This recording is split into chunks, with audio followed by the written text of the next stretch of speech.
পুঁই শাক আর আলু দিয়ে পাবদা মাছ হাতে মাখিয়ে বসিয়ে রান্না করলাম আর পেঁপে ভাজি করলাম।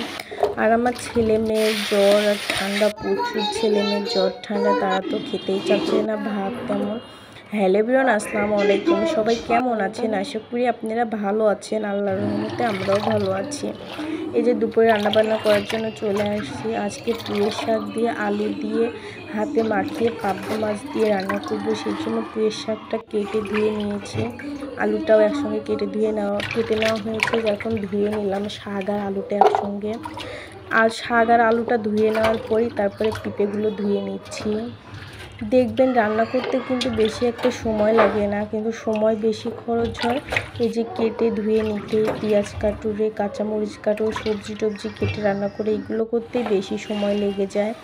আর যেহেতু আমি হাতে মাখিয়ে আজকে রান্না করবো, আজকেও হাতে মাখিয়ে পুঁইয়ের শাক দিয়ে পাবদা মাছ দিয়ে রান্না করবো, সেই জন্য মশলাটা কিন্তু ভালোভাবে হাতে মাখিয়ে নিয়েছি। তারপরে ধুয়ে রাখা এই যে পুঁইয়ের শাক আর আলুগুলো দিয়ে দিলাম।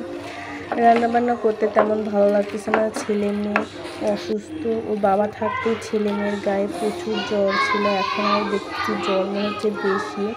ওষুধ খাচ্ছে, নাপা ওষুধ খাচ্ছে, এই জ্বরের ওষুধ ওটা খাওয়াচ্ছি, তারপরেও জ্বর কমতেছে না। জানি না, এই সময় মনে হয় সব বাচ্চাদেরই এরকম জ্বর ঠান্ডা লেগেই আছে। অবশ্যই কমেন্ট করে জানাবেন আপনাদের বাচ্চাদেরও কি এরকম জ্বর ঠান্ডা লেগেছে নাকি, অবশ্যই কমেন্ট করে জানাবে। আমার ছেলে মেয়ের প্রচুর জ্বর, ঠান্ডাটা একটু কম কিন্তু জ্বরটাই বেশি, কোনো কিছুই তেমন খাচ্ছে না। আর আমার না প্রচুর গলা ব্যথার জন্য না আমি কথা বলতেই আমার কষ্ট হচ্ছে। ভয়েসও একটু দিচ্ছি যে ভয়েস দেওয়া লাগবে, তাই না হলে ভয়েসও কিন্তু অন্যরকম শোনা যাচ্ছে, আপনারা ইগনোর করবেন আমার ভয়েসটা।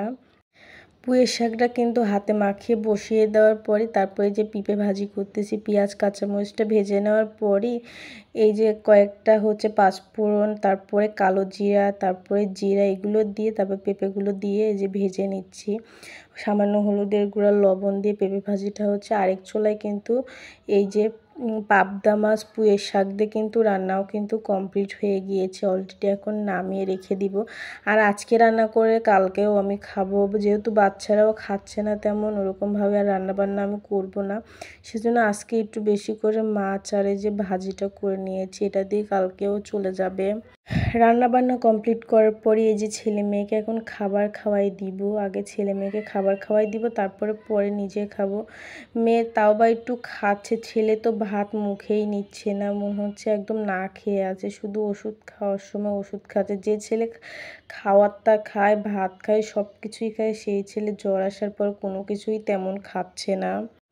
ছেলে যে দুপুরে পরে লাস্টে এখন দেখতে পাবে না, ছেলে একটুও ভাত মুখে নিচ্ছিল না। আমি দিচ্ছিলাম যে বাবা একটু খাবার খাও, খেয়ে ওষুধ খেতে হবে, কিন্তু তাও ছেলে খাচ্ছিল না। কিন্তু পরে দুই একবার নিয়েছিল, তার বেশি একটু ভাতও নিয়েছিল না। ছেলে তো খাবার খাচ্ছেই না। মেয়েকে অল্পটুকু খাবার খাওয়ানোর পরে ওষুধ খাওয়াই দিয়েছিলাম। আমার ছেলে মেয়ের জন্য দোয়া করবেন যেন জ্বরটা খুব তাড়াতাড়ি সেরে যায়। ছেলে মেয়েকে দুপুরে খাবার খাওয়ানোর পরই এই যে ছেলে মেয়েকে জ্বরের ওষুধটা খাওয়াই দিচ্ছি। আজকের মতো ভিডিওটি এখানে শেষ করলাম। আর নতুন নতুন ভিডিও নিয়ে আপনাদের মাঝে আবারও আসবো। আল্লাহ হাফেজ।